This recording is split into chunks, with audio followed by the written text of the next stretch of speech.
submarine sinking an Iranian ship. Lawmakers giving the president the green light to keep going. Plus, the young woman here in Southern California worried about her sister in the region and her father, who was recently deported. I just see my mom, and I don't see my dad or my sister here. It just breaks me into pieces.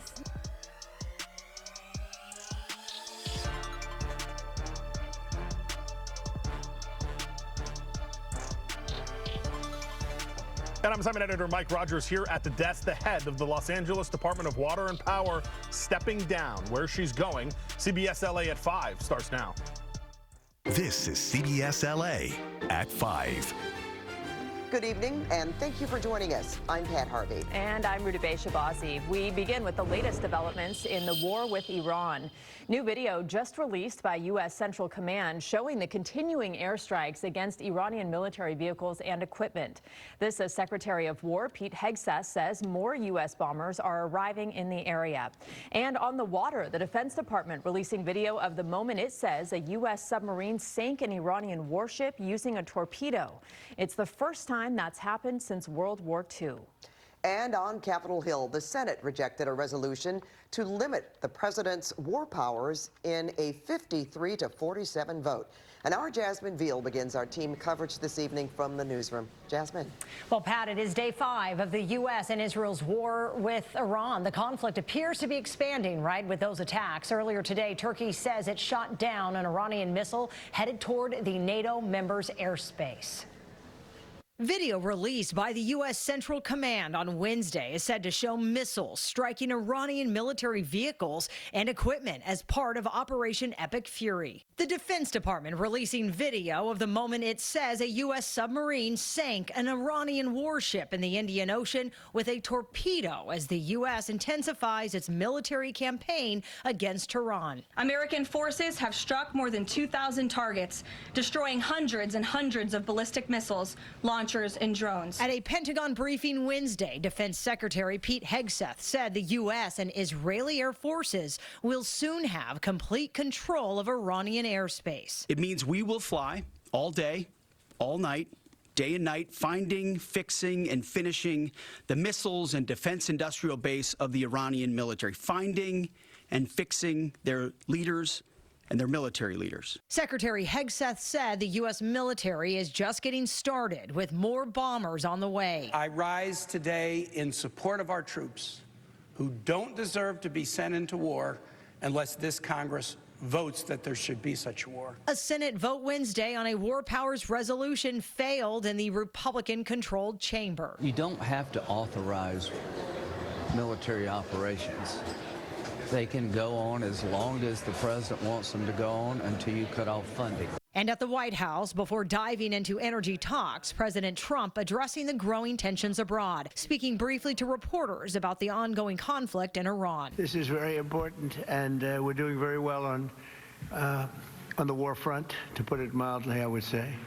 Somebody said, on a scale of 10, where would you rate it? I said about a 15.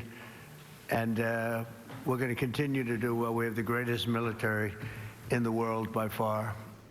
Iran announced it is postponing the 3-day funeral for the supreme leader. The council tasked with picking the Ayatollah's successor says it's very close to naming the new leader. Israel has vowed to kill whomever they pick. Live here in the newsroom, Jasmine Veal, CBS LA. Rudabe. Jasmine, thank you. Well, the war is having a big impact on our gas prices. The average price in LA County jumping more than 7 cents today, the largest increase since last October. Well, meantime, Americans in the Middle East are struggling to get home. The State Department says there are around 1 million Americans stranded right now.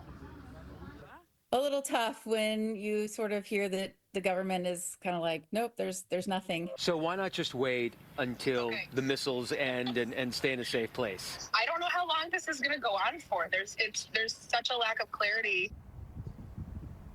Well, Secretary of State Marco Rubio has said the U.S. is going to start organizing charter flights to get people home. But since it's an active conflict zone, still it's going to take time to coordinate.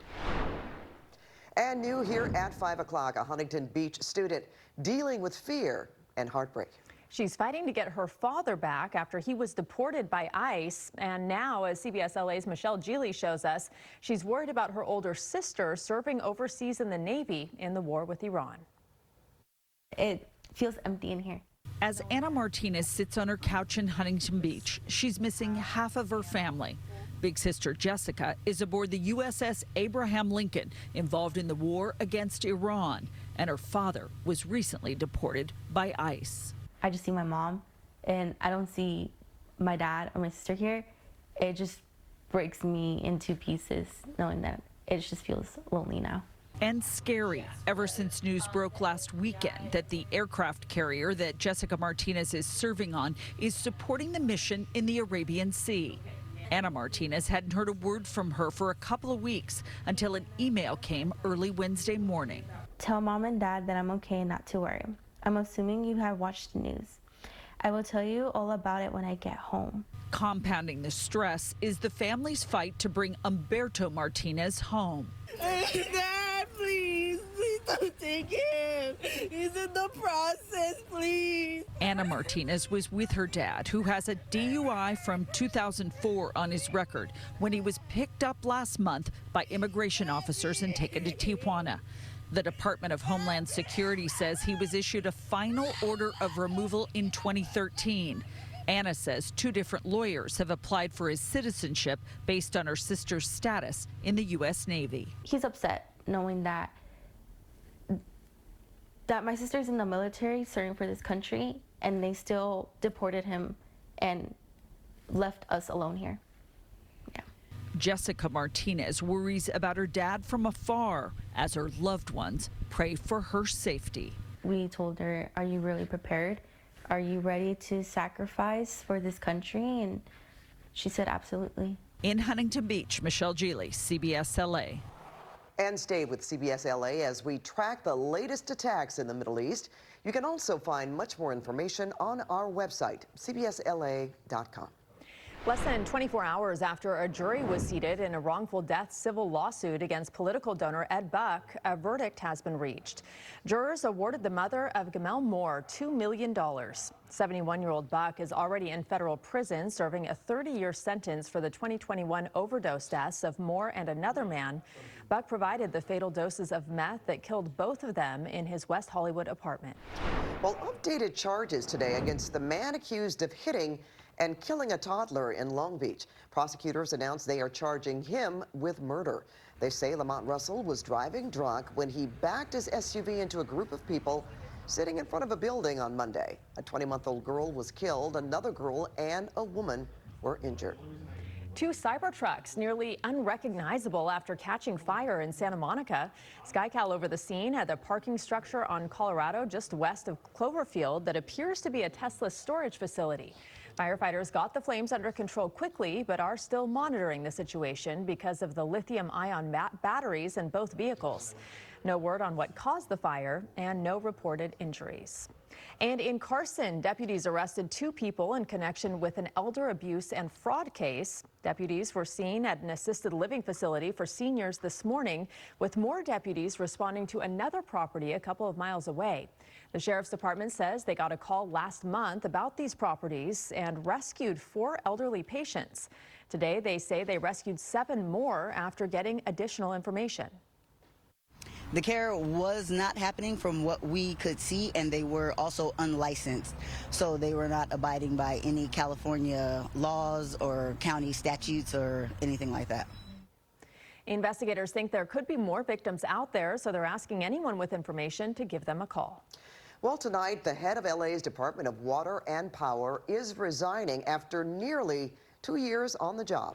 CBS LA assignment editor Mike Rogers is at the desk, and Mike, Janice Quinones's appointment to the DWP was controversial from the start. It was controversial from the start because of the amount of money that she was going to be making, and did ultimately get confirmed to make, something she defended, something the mayor defended, but at the time it was a higher base salary than any other employee in the city of LA, including the mayor. We'll show you some video of her. As you mentioned, she's been here just a little under 2 years. She announced her resignation today. The mayor's office says she is returning to Puerto Rico, where she will help harden that electrical grid. We've reported on problems that Puerto Rico has had with their power system for years. Now, while the mayor's office did tout accomplishments during her nearly 2-year tenure, there's also controversy that came with it, including the Palisades fire and the lack of water that was in the area for firefighters to use, how long it took drinking water to get back online after the Palisades fire, and of course, the San Ynez Reservoir that was dry during the Palisades fire. So a mixed bag here when you ask people about her tenure at the LADWP. Regardless, though, she is stepping down. The mayor's office says they will